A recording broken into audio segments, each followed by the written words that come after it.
आजानुलम्बितभुजो कनकावदात संकीर्तनैकपितरो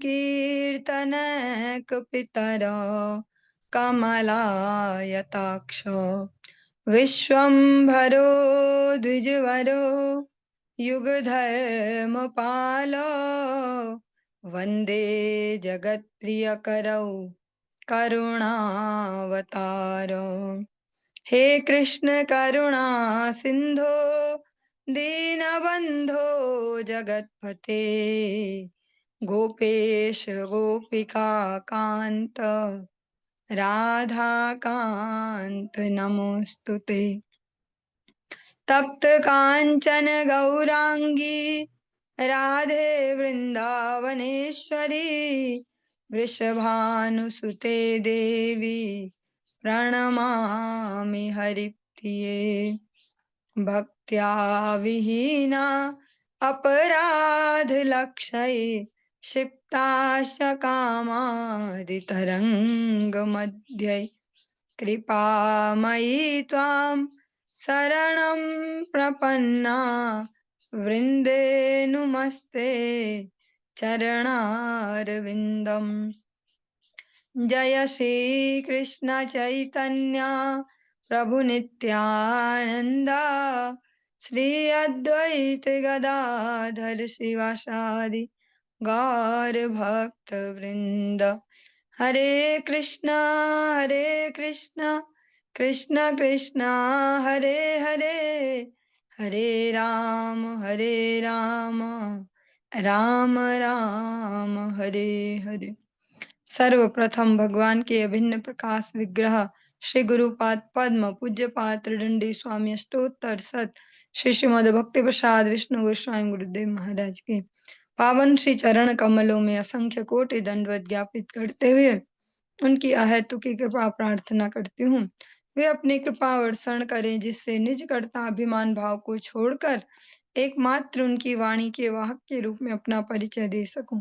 परम गुरुदेव नित्य लीला पृष्ठम विष्णुवासी श्रीमद् भक्ति दयित माधव गोस्वामी महाराज परमेष्टि गुरुदेव जगत गुरु भक्ति सिद्धांत सरस्वती गोस्वामी ठाकुर प्रभुपाद वह समस्त गुरु परंपरा जय युक्त हो। सपार्षद श्रीमन नित्यानंद प्रभु श्री गौरहरि वृंदावन विहारी श्री राधा गोपीनाथ भगवान जय युक्त हो। वे हम सभी पर अपनी कृपा वर्षण करें जिससे भगवान के पवित्र नाम और हरि गुरु वैष्णव सेवा में हम सभी की रुचि उत्पन्न हो सके, क्योंकि इस कलयुग में विशेषतया भगवान का नाम और भगवान और भगवत भक्तों की सेवा यही एकमात्र उपाय है मानसिक शांति का, कह सकते हैं लोकल भाषा में, या इस संसार समुद्र से पार होने का। चलिए आज हम श्रवण करेंगे ग्रंथ राज श्रीमद् भागवतम के अंतर्गत 10वें स्कंध हम श्रवण कर रहे हैं, जिसमें भगवान की अनेक अनेक सुंदर सुंदर लीलाओं को श्रवण कर रहे हैं। और इसका 61वां अध्याय हमने प्रारंभ किया है, जिसमें आज 8वें श्लोक से हम प्रारंभ करने जा रहे हैं। ओम नमो भगवते वासुदेवाय, ओम नमो भगवते वासुदेवाय, ओम नमो भगवते वासुदेवाय।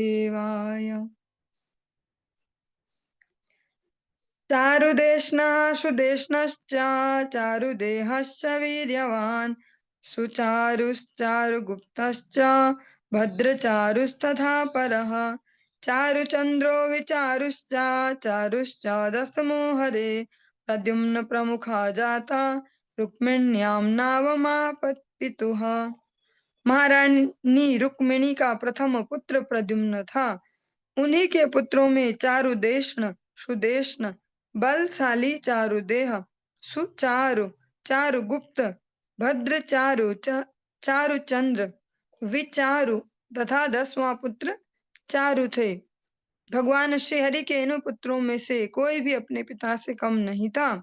भानुः सुभानुः स्वरभानुः प्रभानुर्भानुमास्तथा चंद्रभानुर्बृहद्भानुर् रतिभानुस्तथाष्टमः श्रीभानुः प्रतिभानुश्च सत्यभामा सत्यभामात्मजा दश। साम्बः सुमित्रः पुरुजित् छज्जिच्च सहस्रजित्। विजयश्चित्रकेतुश्च वसुमानद्रविडः क्रतुः। जाम्बुवत्या सुता ये ते सांबाद्या पितृसम्मताः। सत्यभामा के 10 पुत्र थे। भानु, सुभानु, स्वरभानु, प्रभानु, भानुमान, चंद्रभानु, बृहद्भानु, अतिभानु, श्रीभानु तथा प्रतिभानु। जाम्बवती के पुत्रों के नाम इस प्रकार थे। सांब, सुमित्र, पुरुजित, सतजित, सहस्त्रजित, विजय, चित्रकेतु, वसुमान, द्रविड़ तथा क्रतु। सांब आदि ये 10 अपने पिता के अत्यंत प्रिय पुत्र थे। वीरश्चंद्रो अश्वसेनश्च चित्रगुर्वेगवान् वृषः। आमः शक्रुर्वसुः श्रीमान् कुन्तिर्नाग्नजिते सुताः। नाग्नजीति के पुत्र थे वीर, चंद्र, अश्वसेन, चित्रगु, वेगवान, वृष, आम, शंकु, वसु तथा ऐश्वर्यशाली कुंती। श्रुतः कविर्वृषो वीरः सुबाहुर्भद्रे कलः। शान्तिर्दर्शः पूर्णमासः कालिन्द्याः सोमको वरः। श्रुत कवि, वृष, वीर, सुबाहु, भद्र, शांति, दर्श तथा पूर्णमास कालिंदी के पुत्र थे। उनका सबसे छोटा पुत्र सोमक था। प्रघोषो गात्रवान् सिंहो बलः प्रबल ऊर्ध्वगः। माद्रयाः पुत्रा महाशक्तिः सह ओजो अपराजितः। माद्रा के पुत्र थे प्रघोष, गात्रवान, सिंह, बल, प्रबल, ऊर्ध्वग, महाशक्ति, सह ओज तथा अपराजित। जो ये माद्रा है इनका दूसरा नाम जो हमने श्रवण किया था वह लक्ष्मण। वृको हर्षो अनिलो गृद्धो वर्धनो नाद एव च। महांसः पावनो बृहन्निन् बहिर्निर्मित्रवृन्दात्मजा श्रुधिः। मित्रवृंदा के पुत्रों के नाम थे वृक, हर्ष, अनिल, गृध्र, वर्धन, उन्नाद, महांस, पावन, वहिनी तथा शुधि। संग्रामजित बृहत्सेनः सूरः प्रहरणो अरिजित। जयः सुभद्रो भद्राया वाम आयुश्च सत्यकः। भद्रा के पुत्र थे संग्रामजित, बृहत्सेन, शूर, प्रहरण, अरिजित, जय, सुभद्र, वाम, आयुर तथा सत्यक। दीप्तिमास्ताम्रतप्ताद्या रोहिण्यास्तनया हरेः। प्रद्युम्नाच्च निरुद्धो अभूद् रुक्मवत्यां महाबलः। पुत्र्यां तु रुक्मिणो राजन् नाम्ना भोजकटे पुरे।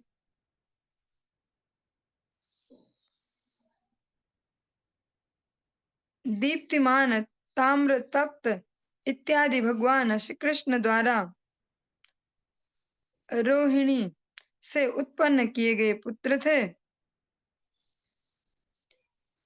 एतेषां पुत्रपौत्रांश्च बभूवुः कोटिशो नृपा। मातरः कृष्णजातीनां सहस्राणि च षोडश। हे राजन, भगवान श्री कृष्ण के पुत्रों तथा पौत्रों की संख्या करोड़ों में थी। 16,000 माताओं ने इस वंश को आगे बढ़ाया। श्रीराजोवाच कथं रुक्म्यरी पुत्राय प्रादादुहितरं युधि। कृष्णेन परिभूतस्तं हन्तुं रन्ध्रं प्रतीक्षते। एतदाख्याहि मे विद्वन् द्विषोर्वैवाहिकं मिथः। राजा परीक्षित ने कहा, रुक्मी ने कैसे अपने शत्रु के पुत्र को अपनी पुत्री प्रदान की। रुक्मी तो युद्ध में भगवान श्री कृष्ण द्वारा पराजित किया गया था और उन्हें मार डालने की ताक में था। हे विद्वान, कृपा करके मुझे बतलाइए कि ये दोनों शत्रु पक्ष किस तरह विवाह के माध्यम से जुड़ सके।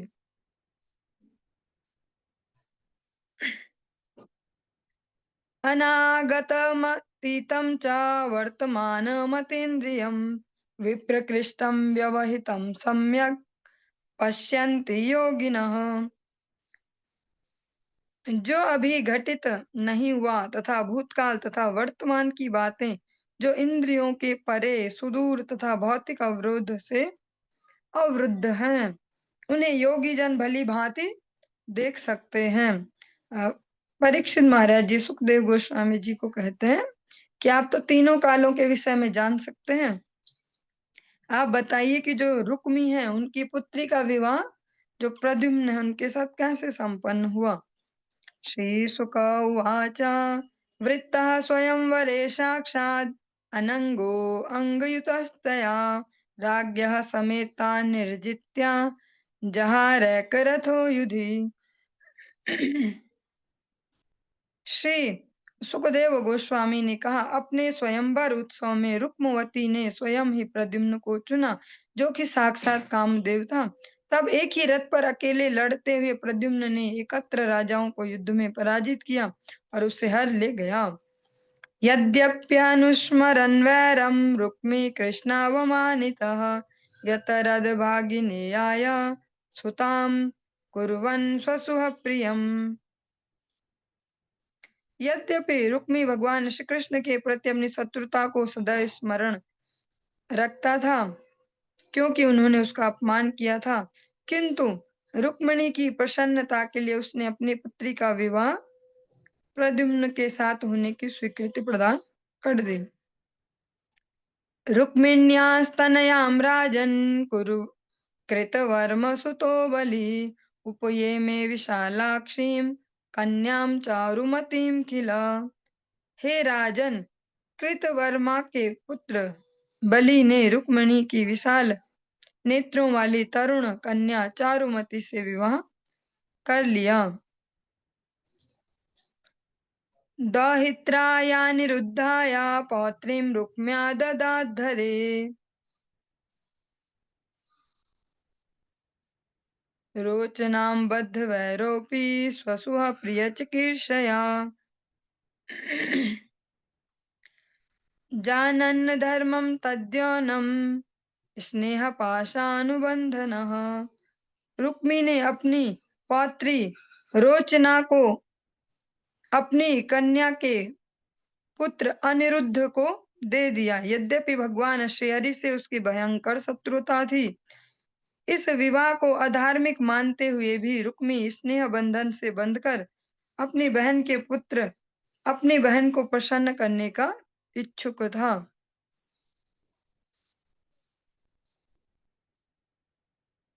तस्मिन्नभ्युदये राजन् रुक्मिणी रामकेशवौ पुरं भोजकटं जग्मुः सांब प्रद्युम्न कादयः। हे राजा, उस विवाह के उल्लासपूर्ण अवसर पर महारानी रुक्मिणी भगवान बलराम, भगवान श्री कृष्ण तथा भगवान श्री कृष्ण के अनेक पुत्रों जिनमें सांब तथा प्रद्युम्न मुख्य थे, भोजकट नगर गए। तस्मिन् निवृत्त उद्वाहे कालिंग प्रमुखा नृपाः दृप्तास्ते रुक्मिणं प्रोचुर बलं क्षैर विनिर्जया अनक्षयोऽयं राजन्नपि तद्व्यसनं महत् इत्युक्तो बलमाहूय तेनाक्षयरुक्म्य दीव्यत। विवाह के उपरांत कलिंग राज इत्यादि दंभी राजाओं की टोली ने रुक्मी से कहा, तुम्हें चाहिए कि बलराम को चौसर में हरा दो। हे राजन, वे चौसर में पटु नहीं हैं, उसके पश्चात भी वे इसमें रत हैं। इस तरह सलाह दिए जाने पर रुक्मी ने बलराम को चुनौती दी और उनके साथ चौसर की बाजी खेलने लगा। शतं सहस्त्रमयुतं रामस्तत्राददे पर्णं तं तु रुक्म्यजयत् तत्र कालिङ्गः प्राशद्बलं दन्तान् सन्दर्शयन्युच्चैर्नामृष्यत् तद्धलायुधः। उस इस स्पर्धा में सर्वप्रथम भगवान बलराम ने 100 सिक्कों की बाजी स्वीकार की। उसके पश्चात 1000 की और तब 10,000 की। रुक्मी ने एक पहली बार पारी को जीत लिया तो कलिंग राज अपने समस्त दांतों को दिखाते हुए बलराम पर ठाका मारकर हंसा। भगवान बलराम इसे सहन नहीं कर पाए। ततो लक्षं रुक्म्यग्रहणाद् ग्लहं तत्राजयद्बलः जितवानहमित्याह रुक्मीकैतवमाश्रितः। इसके पश्चात रुक्मी ने 1,00,000 सिक्कों की बाजी लगाई जिसे भगवान बलराम ने जीत लिया। किंतु रुक्मी ने यह घोषित करते हुए धमकी देनी चाहिए कि मैं विजेता हूँ। मन्युना शुभितः श्रीमान् समुद्र इव पर्वणि जात्यारु जात्यारुणाक्षो अतिरुषा न्यर्बुदं ग्लहमाददे। रूपवान भगवान बलराम ने, जिनके लाल लाल नेत्र क्रोध से और अधिक लाल हो रहे थे, पूर्णमासी के दिन उफनते समुद्र की भांति क्रुद्ध होकर 10 करोड़ मोहरों की बाजी लगाई। तं चापि जितवान रामो धर्मेण छलमाश्रितः रुक्मी जितं मया त्रेमे वदन्तु प्राश्निका इति। इस शर्त को भी बलराम ने स्पष्ट रूप से जीत लिया, किंतु रुक्मी ने इसके पश्चात छल करके यह घोषित किया, मैं जीता हूँ। यहाँ उपस्थित ये गवाह कहें जो कुछ उन्होंने देखा है।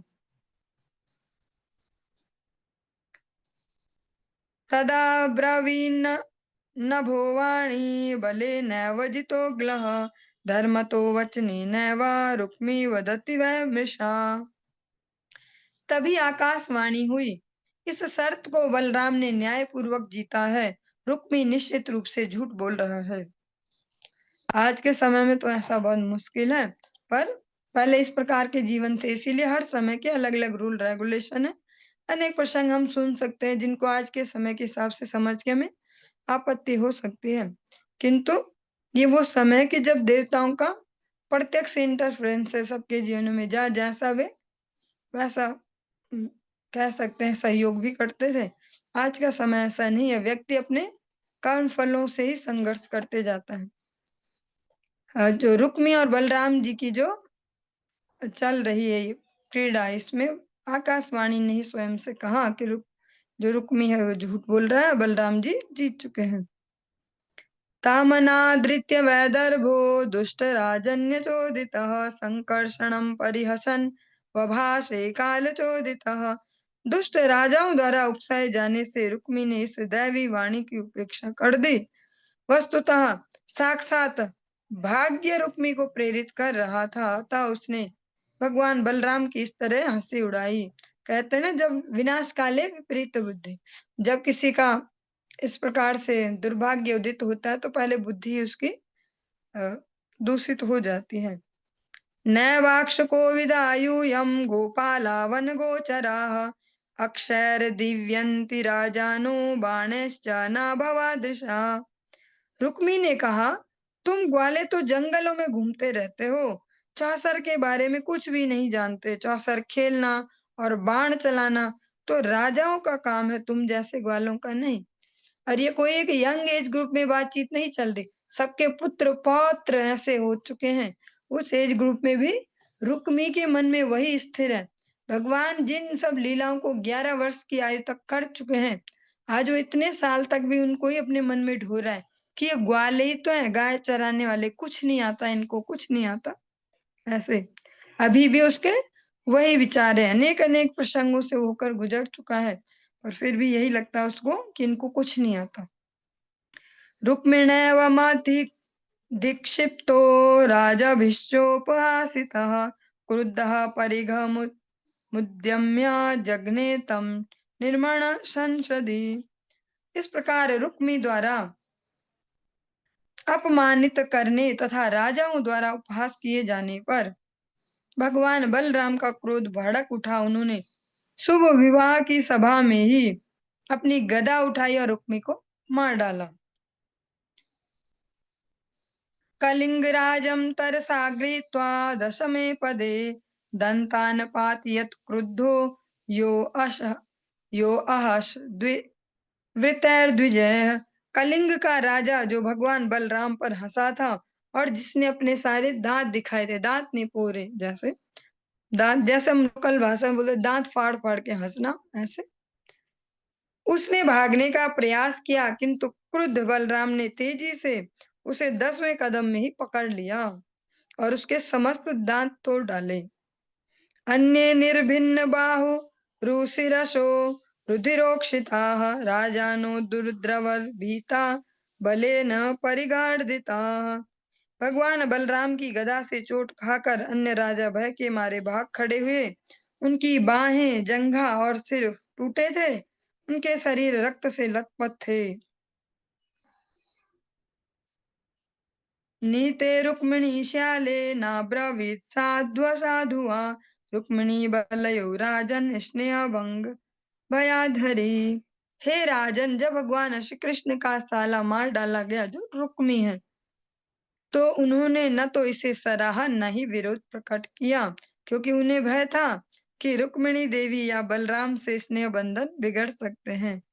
भगवान अभी एक मनुष्य लीला कर रहे हैं, गृहस्थ आश्रम में है, तो उन्हें सब तरफ बैलेंस बनाना है और भगवान से सीख सकते हैं ऐसे किस सीन में कैसे बैलेंस बनाया जाए। भगवान ने न तो हाँ बोला कि ठीक किया, रुक्मी को मार दिया, न तो ऐसा ही बोला कि खराब किया। कैसा भी रिएक्शन नहीं दिया, क्योंकि हाँ बोलने से रुक्मिणी जी नाराज हो जाती और ना बोलने से बलराम जी। ततो अनिरुद्धं सह सूर्ययावरं रथं समारोप्य ययुः कुशलस्थलीं रामादयो भोजकटाद्य दशार्हा सिद्धाखिलार्था मधुसूदनाश्रयाः।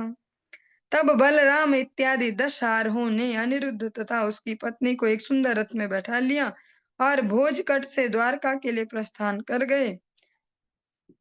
भगवान मधुसूदन की शरण ग्रहण करने से उनके समस्त कार्य पूर्ण हो गए।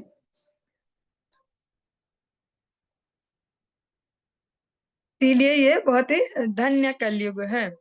हमें इतना लगता तो नहीं है, जैसे हम जी रहे हैं सब अपने अपने जीवनों को, लगता है ऐसे जीवन चल रहा होगा, किसी का इंटरफेरेंस नहीं है भगवान की कहीं भी। लेकिन ये कलयुग धन्य कलयुग कहा जाता है हर प्रकार से। भगवान ने भी इस बार अवतार लेके किसी को भी नहीं मारा, एक व्यक्ति को भी मारा नहीं, सबको प्रेम दान दिया। और स्पेशली जो शेष नाग जी हैं, जिनका नाग का स्वरूप है, हमेशा उनको क्रोध ही रहता है, पर जब वो लक्ष्मण भी हैं तो तब भी बड़े क्रोधित से ही रहते हैं, हमेशा उग्र भाव में, वीर रस में। और जब बलराम जी, तब तो अनेक बार ऐसे ही श्रवण करते हैं। लक्ष्मण जी तो छोटे हैं तो इसलिए भगवान के अनुशासन में नीचे रह जाते हैं, वरना वे भी कितनों को ही मार देते। परशुराम जी को शायद मार देते, जनक महाराज को मार देते, भरत को मार देते, जहां जहां जैसी जरूरत उनको लगती। पर वे भगवान से छोटे थे, इसलिए भगवान की ओर पहले देखते कि करना है कि नहीं। तो बलराम जी तो यहाँ बड़े होके आए हैं, तो वे तुरंत तुरंत एक्शन लेते हैं। अनेक अनेक ऐसे लोग हुए जिन्होंने उनका उपहास किया, अपमान किया, इस प्रकार की घटनाएं हुई, तो उन्होंने तुरंत वहीं पे सबका खेल खत्म। लेकिन ऐसे बलराम जी इस कलयुग में, क्योंकि इस कलयुग में अगर मानने जाए तो एक भी आदमी न बचे, जैसा हम सभी अपने पर्सनल जीवनों में भी देखते हैं। दोष खोदने लगते तो सब में कमी कमी है, जिसको देखो उसमें ही कमी है, हमारे अलावा सब में कमी है, हम में कोई कमी नहीं है, बस ऐसा ही हम सभी को भी लगता है। तो इस कलयुग में अगर भगवान भी ऐसा ही देखने लगे दोस्त, तो एक मनुष्य न बचे। तो भगवान भी इस बार अक्रोध होकर आए, अक्रोध परमानंद नित्यानंद राय। हमने सारे क्रोध को छोड़ के और परम दयालु होके, महावदान्य होके, इसीलिए आज के समय में प्रैक्टिकली देख पा रहे हैं, विश्व भर के अलग अलग देशों में प्रैक्टिकली मनुष्यों के अंदर की असुरता खत्म होते जा रही है। से गौर निताई के इस मूवमेंट से उनका जो प्रेम धर्म है, उसको जिस लेवल पर जो जो भी भक्तगण प्रचार कर पा रहे हैं, शुद्ध से शुद्ध साधु भी हैं, हम जैसे अजीबो गरीब दो चार लोग भी हैं से, पर जो पूरी बाढ़ है, ये इतने भगवान के जो प्रचारक गण हैं, उससे पूरे विश्व भर में देख सकते हैं जो गौर निताई का प्रेम धर्म है, यही सबसे ज्यादा हाईलाइटेड है। और यही बड़े अमाउंट में देख पा रहे हैं कि लोगों के जीवनों में परिवर्तन ला रहा है, चरित्र उनके बदल रहे हैं। ऐसा प्रैक्टिकली और कहीं से भी किसी भी मार्ग से कोई पंथ, कोई संस्था ऐसा दिखता तो नहीं ऐसा इस बड़े अमाउंट में कर पा रही है जीवनों में उनके आचरणों में परिवर्तन। ऐसे नित्यानंद प्रभु इस बार महावदान्य होकर आए प्रेम की बाढ़ लेके।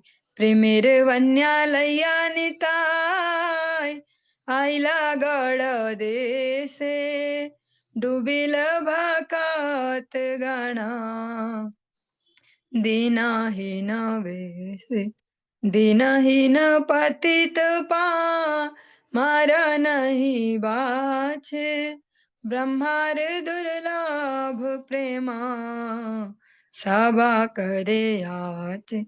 ब्रह्मा जी को भी जो दुर्लभ है ऐसा भगवत प्रेम वो इतना आसानी से प्राणी मात्र को बांट रहे हैं। जो भी लोग कैसे भी उनके आचरण रहे हों, अगर वो ईमानदारी से सरेंडर करते हैं गुरु वैष्णव के श्री चरणों में, ईमानदारी से फॉलो भी करते हैं इंस्ट्रक्शंस को, तो बहुत शीघ्र ही वे अपने जीवन में इस आनंद को अनुभव करते हैं। बहुत शीघ्रता से, जबकि ये बहुत दुर्लभ है। इतनी जल्दी पाप निपट जाए, कर्जा निपट गया और कमाई भी हो गई और अब धनी भी हो गए, बहुत मुश्किल है। पर इस प्रेम धर्म में जो गौर निताई ने जिसको प्रचारित किया, इस प्रेम धर्म में ये बहुत ही सरलता से है। कोई अगर ईमानदारी से चलने लग जाता है इस पथ पे, बहुत जल्दी वो धीर बुद्धि वाला हो जाता है। अगर अनुशासन में चले तो जल्दी सम्यक व्यवस्थित हो हिसा। भगवान श्री कृष्ण कहते हैं भगवद गीता में, साधुरेवशा मंतव्य सम्यक व्यवस्थित हो हिसा। और ये कलयुग में प्रैक्टिकली श्री चैतन्य महाप्रभु, नित्यानंद प्रभु, उनके अनेक अनेक अनुयायियों ने ये करके दिखाया है, दिखा रहे हैं और दिखाएंगे कि कैसे इतनी जल्दी हो सकता है। वरना हम तो यही सुनते हैं कि भैया जन्म जन्म मुनि यतन कराई अंत राम मुख आवत नहीं। लेकिन इस बार सुलभ हो गया है। इस बार इतनी जल्दी वैष्णव जन अपने संग से, अपने प्रेम से प्रैक्टिस करवा के सबको कितनी जल्दी नाम में लगा देते हैं कि आप अभी एक माला करते हो, ठीक है एक और करना, अब 2 करने लग गए, अब 4 करना, ऐसे ऐसे बहुत शीघ्रता से उनको नाम में रुचि उत्पन्न करवा देते हैं कि अब बोलने की भी जरूरत नहीं है, खुद ही करते हैं और डेली करते हैं। तो बहुत रेयर है। पर ये स्वयं भगवान जो बलराम जी है, भगवान श्री कृष्ण इस बार गौर निताई के स्वरूप में महावदान्य होके सारा वो क्रोध और वो जो निपटाना और ऐसा कि भैया ये ऐसा है तो निपटा इसको, वो भावना छोड़ के आए प्रेम को लेके। तो ब्रह्मा जी को भी जो सुलभ नहीं है और अतिशयोक्ति नहीं है इसमें, ब्रह्मा जी को भी सुलभ नहीं है। ब्रह्मा जी को भी अपना एडमिनिस्ट्रेशन संभालना है, उसमें ही बुद्धि है, पर प्रेम धर्म उनको भी सुलभ नहीं है। वे ब्रह्मा जी भी हरिदास ठाकुर के रूप में आकर इतने दैन्यता के साथ यहाँ हरिनाम और हरिनाम प्रचार करके अंतिम गति भगवान की गोदी में पाते हैं। ऐसा कभी किसी ब्रह्मा शरीर में उन्हें प्राप्त नहीं हुआ कि भगवान ऐसे गले लगाए ना प्रेम दे। हरिदास ठाकुर के रूप में भगवान उनको हमेशा रक्षण करते हैं। जब उनको इतनी चोटें मारी जा रही थी उन 22 बाजारों में, उनको दर्द नहीं हुआ क्योंकि भगवान ने वो अपने ऊपर लिया। भगवान श्री चैतन्य महाप्रभु ने अपने उस दिव्य देह पर उन प्रहारों को लिया। ऐसा और जगह हम श्रवण नहीं करते।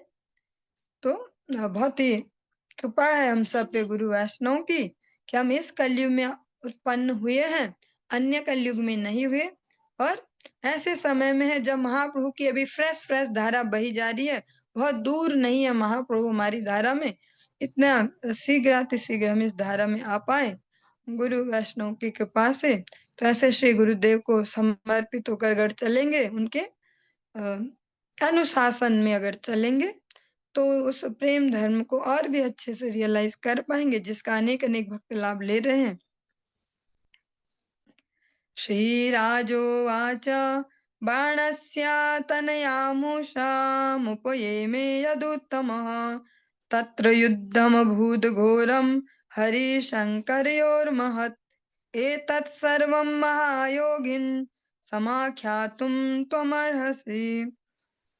राजा परीक्षित ने कहा, यदुओं में श्रेष्ठ जो अनिरुद्ध हैं, उन्होंने बाणासुर की पुत्री उषा से विवाह किया।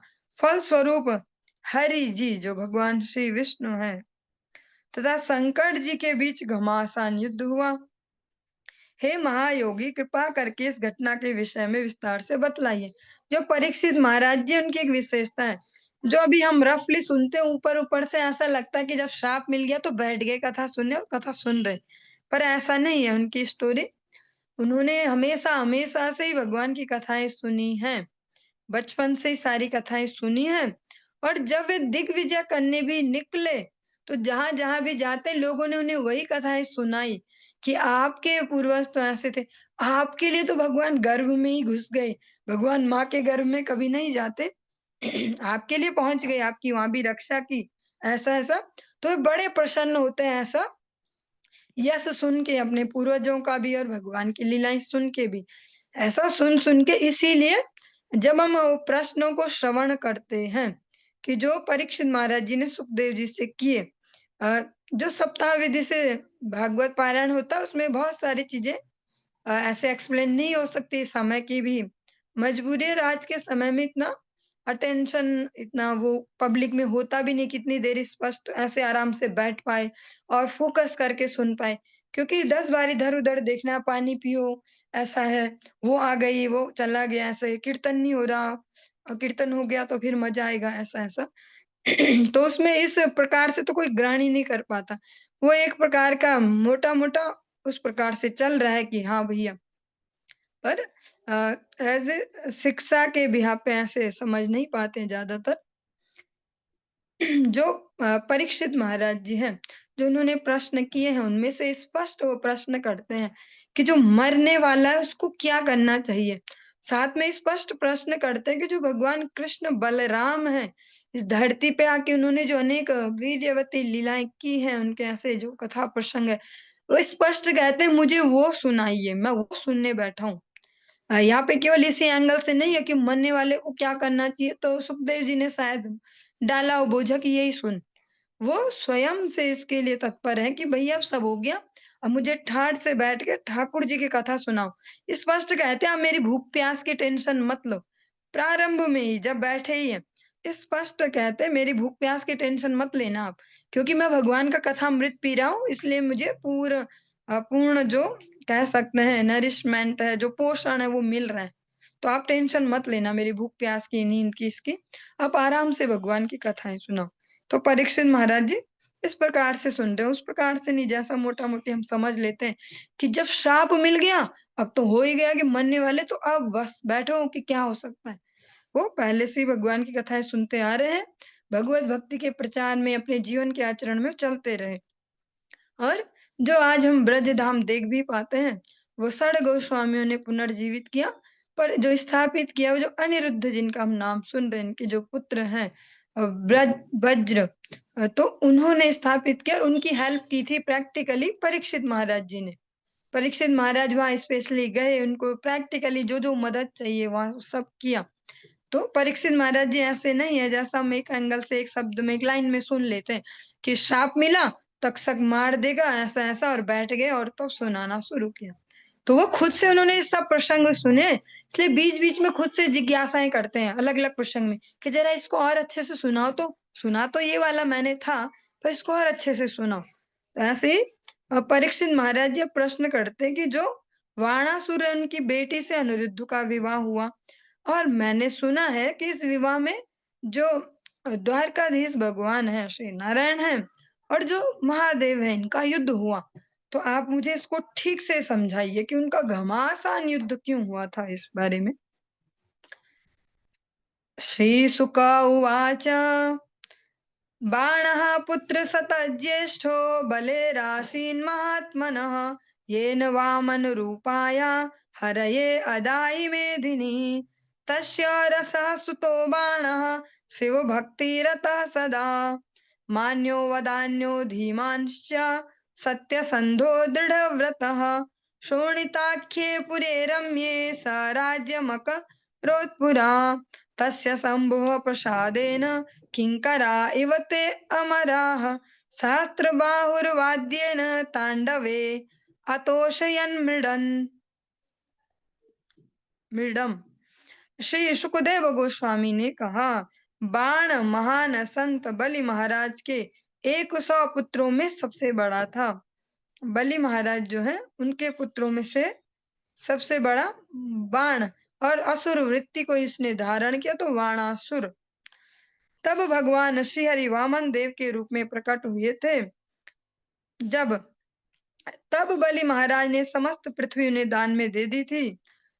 बलि महाराज के वीर्य से उत्पन्न बाणासुर शिव जी का महान भक्त हो गया। उसका आचरण सदैव सम्मानित था। वह उदार, बुद्धिमान, सत्यवादी तथा अपने व्रत का पक्का था। शोणितपुर नामक सुंदर नगरी उसके अधीन थी। क्योंकि वाणासुर को शिव जी का वरद हस्त प्राप्त था, इसलिए देवता तक तुच्छ दासों की तरह उसकी सेवा में संलग्न रहते थे।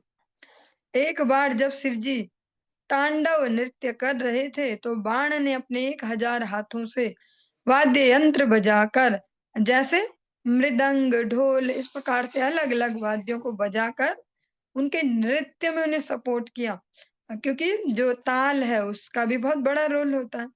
तो शिव जी के तांडव नृत्य में इस प्रकार से सहयोग किया और उन्हें विशेष रूप से प्रसन्न कर लिया था। भगवान सर्वभूतेशः शरण्यो भक्तवत्सलः वरेण छन्दयामास स तं वव्रे पुराधिपम्। समस्त जीवों के स्वामी अपने भक्तों के दयामय आश्रय ने बाणासुर को उसका मनचाहा वर देकर खूब प्रसन्न कर दिया। शिव जी ने मनचाहा वर दिया, जो भी चाहिए, ठीक है। बाणासुर ने क्या किया? वाण ने उन्हें अपनी नगरी के संरक्षक के रूप में चुना। एक प्रकार से उनको पहरेदारी में लगा दिया कि आपके हाथ में अब सुरक्षा है मेरी नगरी की। 24 घंटे आपको यहाँ की हमेशा रखवाली करनी है।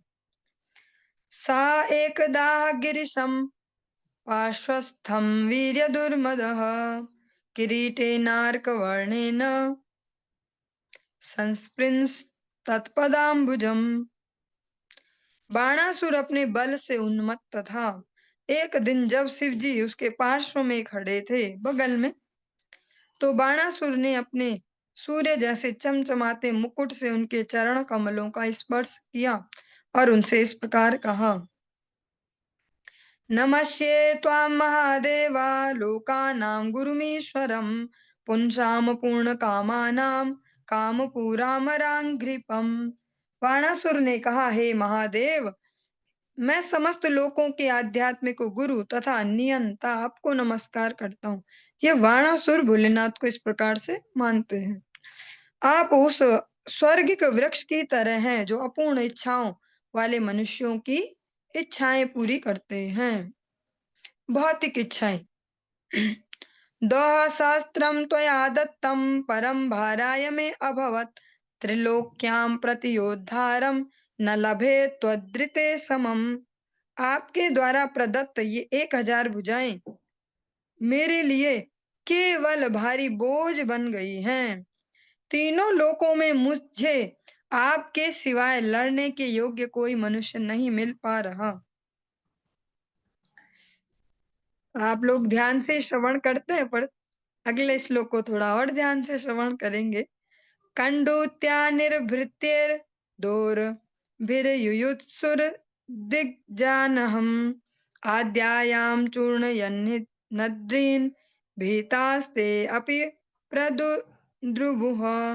हे आदिदेव, दिशाओं पर शासन करने वाले हाथियों से लड़ने हेतु उत्सुक मैं युद्ध के लिए खुजला रही अपनी भुजाओं से पर्वतों को चूर करते हुए आगे बढ़ता गया, किंतु वे बड़े बड़े हाथी भी डर के मारे भाग गए। तच्छुत्वा भगवान क्रुद्धः केतुस्ते भज्यते यदा त्वद्र दर्पघ्नं भवेन्मूढ़ः संयुगं मत्समेन ते। यह सुनकर शिव जी क्रुद्ध हो उठे और बोले, रे मूढ़, जब तू मेरे अनुरूप मनुष्य से युद्ध करेगा तब तेरी ध्वजा टूट जाएगी, उस युद्ध में तेरा दर्प नष्ट हो जाएगा। जो बाणासुर है शिव जी का वो सेवक है। जैसे सामान्य मनुष्यों के बीच ऐसे झगड़े चलते रहते हैं, कौन बड़े, क्योंकि उन्हें उसने आध्यात्मिक स्तर पर जानकारी नहीं है तो झगड़ा करते हैं। पर जिन्हें जानकारी होती है वे झगड़े नहीं करते। अ, शिव जी की जो भी उपासना करते हैं आज तक के इतिहास में, समग्र जो अभी तक का इतिहास है, किसी भी योनियों का मनुष्य हो, देव हो या असुर हो, वे उनसे बड़े-बड़े वर तो माँग लेते हैं, पर उन पर ही अप्लाई करते हैं। उनको सूक्ष्म बुद्धि प्राप्त नहीं हो पाती, बल ये प्राप्त हो जाता है, हाँ, जिससे वो लोगों को तंग कर पाएँ, मदद कर पाएँ वाला नहीं, तंग कर पाएँ। और उनकी सूक्ष्म बुद्धि कभी उदित नहीं होती है, किस बल का कहाँ प्रयोग करना है, शिव जी हमारे आराध्य हैं। उनसे ही वर लेके फिर उन पर ही अप्लाई करते हैं। चाहे वो रावण हो, ऐसे भस्मासुर हो, जो-जो भी कहे जाते बड़े-बड़े नाम शिव भक्त हुए हैं, वे उनको ही फिर नुकसान करने लग जाते हैं। कोई कहते हैं अच्छा पार्वती जी ही हमें दे दो, कोई कहते हैं अपना घर ही अब हमें दे दो, कोई कैसे आप पे ही मैं ट्राई कर दूँ भस्मासुर कि देखता हूँ आपने वरदान सही दिया कि नहीं। से बाणासुर बोलता है कि मेरी खुजली बहुत हो रही है, आपके जैसा ही कोई चाहिए बस। आपके अलावा कौन है ऐसा जो मुझसे लड़ पाए, खुजली मिटा पाए? उनके साथ ही ऐसा आतुर हो जाता है, उन्हीं के दिए बल से। तो इसीलिए जो सतोगुणी उपासना है, वो भगवान श्री नारायण की ही होती है। उससे सूक्ष्म बुद्धि उदित होती है। सबसे बड़ा, सबसे प्रभावशाली जो डिफरेंस है अर्चना पद्धतियों में यही है। जो भगवान श्री नारायण के भक्त होते हैं उनकी मति सूक्ष्म होते जाती है। भले ही वो कैसे ही रहे हों दुराचारी, पर भगवान ने जो सिस्टम फिट किया है, उसके अंदर धुलाई होते-होते या तो वो भाग जाएँगे, भक्ति ही छोड़ देंगे या तो फिर धुल ही जाएँगे। और बीच का कोई नहीं रहता कि वो ऐसे भी रह गए और वैसे भी, क्योंकि भगवान लग जाते फिर उनकी धुलाई में। वे फिर ऐसा नहीं करते कि हमें वैभव मिला, हमें बल मिला तो हम औरों को तंग करेंगे। बाणासुर इस प्रकार से शिव जी को कहते हैं तो वे क्रुद्ध होकर कहते कि जा, आने वाला है कुछ समय में ऐसी मेरे अनुरूप जो इसी लेवल का जो तेरी खुजली मिटाएगा और तेरा सारा घमंड भी नाश करेगा, तब तेरी ये ध्वजा टूट जाएगी। इत्युक्तः कुमतिर्हृष्ट, और शिव जी ने डायरेक्ट उसको कोई दंड नहीं दिया, क्योंकि भैया आश्रित है, तो फिर खुद ही क्या कर सकते हैं, पर बेटा ऐसी व्यवस्था होगी कि जो तुम्हारा घमंड दूर होगा। खुद तो दंड नहीं दे सकते क्योंकि उससे प्रॉमिस किया है उसकी राजधानी की रक्षा का, तो उसके अंदर वो भी आता है। इत्युक्तः कुमतिर्हृष्टः स्वगृहं प्राविशन् नृप प्रतीक्षन् गिरिशादेशं स्ववीर्यनशनं कुधी। इस प्रकार उपदेश दिए जाने पर अज्ञानी बाणासुर प्रसन्न हुआ। तत्पश्चात हे राजन, गिरीश, गिरीश मीन भगवान जो भोलेनाथ है, गिरीश, उन्होंने जो भविष्यवाणी की थी उसकी प्रतीक्षा करने, अर्थात अपने पराक्रम के विनाश की प्रतीक्षा करने वह मूढ़ अपने घर चला गया। वो जो मूर्ख है, कुमति है, जड़मति जो है बाणासुर, वो वेट करना अपने घर गया। अब देखते हैं कौन आता है। शिव जी ने बोल तो दिया कोई आएगा, इसके साथ लड़के खुजली मिटने वाली है।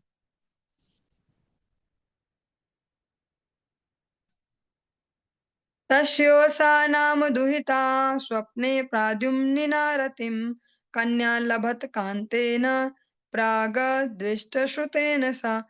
जो बाण है उसकी एक पुत्री है, वो है उषा, उसका नाम है। उसने स्वप्न में जो प्रद्युम्न के पुत्र हैं अनिरुद्ध, उनका दर्शन किया। और इसके जबकि इसके पहले उन्होंने उनके विषय में न सुना था न देखा था, स्पष्ट दिया गया। यद्यपि उसने इसके पूर्व कभी भी उनको न देखा न सुना था, पर वो जो उषा है उन्होंने स्वप्न में अनिरुद्ध का दर्शन और संग प्राप्त किया। सा तत्र तम पश्यन्ती क्वासि कान्तेति वादिनी सखीनां मध्य उत्तस्थो विह्वला व्रीडिता वृषम्। स्वप्न में उसे न देखकर उषा अपनी सखियों के बीच में यह चिल्लाते हुए अचानक उठ बैठी, कहाँ है मेरे प्रियतम? वह अत्यंत विचलित हुई और हड़बड़ाती हुई थी।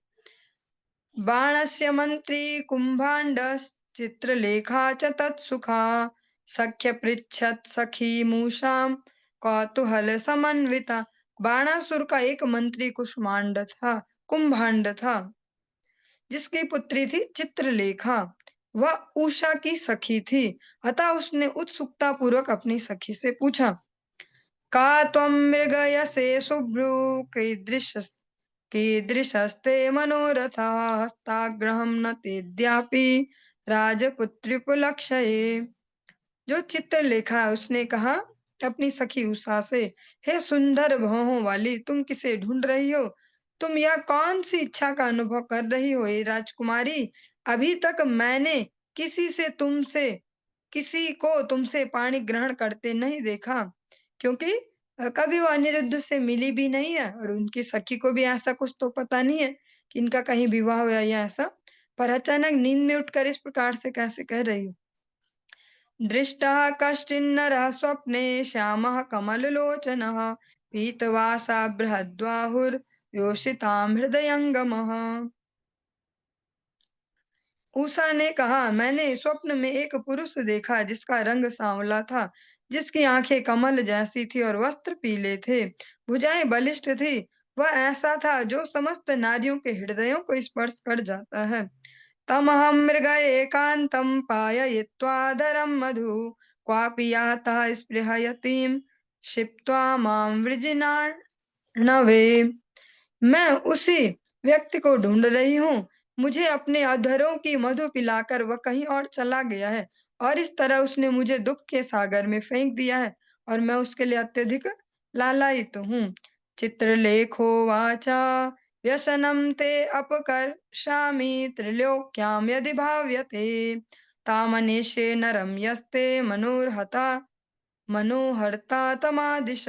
चित्रलेखा ने कहा, मैं तुम्हारी व्याकुलता दूर कर दूंगी। यदि वह तीनों लोकों के अंदर कहीं भी मिलेगा तो मैं तुम्हारे चित्त को चुराने वाले इस भावी पति को ले आऊंगी। तुम मुझे बतला दो आखिर वह है कौन? इत्युक्त्वा देवगन्धर्वा सिद्धचारणपन्नगान् दैत्यविद्याधरान् यक्षान् मनुजांश्च यथा लिखत्।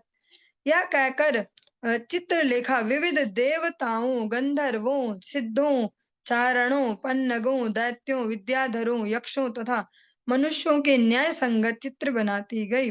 जो चित्रलेखा है, जैसा नाम भी है, उनकी एक विशेषता है कि वो चित्रकारी बढ़िया कर सकते हैं और ज्ञान युक्त भी है। जो अलग अलग स्पेसीज है, जीवनों के अलग अलग जो प्रकार हैं, उनके उनके जो मेन मेन रिप्रेजेंटेटिव है, उन्होंने उनके चित्र बनाए। क्या इन जैसा था, क्या इनके जैसा था, ऐसा एक एक करके मनुष्यों में भी जो प्रधान प्रधान वंश चल रहे थे उस समय, उनके मेन मेन जो मुखिया, उनके चित्र बना के दिखाए। क्या इनमें से किसी के जैसा था? क्योंकि देखा और न सुना, अभी तक उन दोनों में से किसी ने उसको न देखा न सुना है। मनुजेषु च सावृष्णेन शूरमानकदुन्दुभिं व्यालिखद् रामकृष्णो च प्रद्युम्नं वीक्ष्य लज्जिता अनिरुद्धं विलिखितं वीक्षो सावाङ्गमुखी ह्रिया सोऽशावसाविति प्राह स्मयमाना महीपते। हे राजन, चित्रलेखा ने मनुष्यों में से वृष्णियों के चित्र खींचे, जिनमें सूरसेन, आनक, दुंदुभि, बलराम तथा भगवान श्री कृष्ण सम्मिलित थे।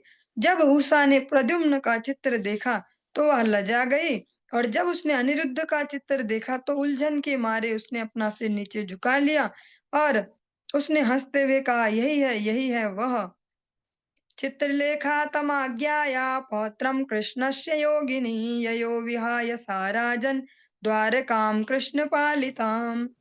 योग शक्ति से युक्त चित्रलेखा ने उसे भगवान श्री कृष्ण के पौत्र अनिरुद्ध के रूप में पहचान लिया अपनी योग विद्या से। हे राजन, जो हम प्रसंग श्रवण कर रहे हैं वे बलि महाराज के पुत्र वाणासुर की पुत्री उषा का है।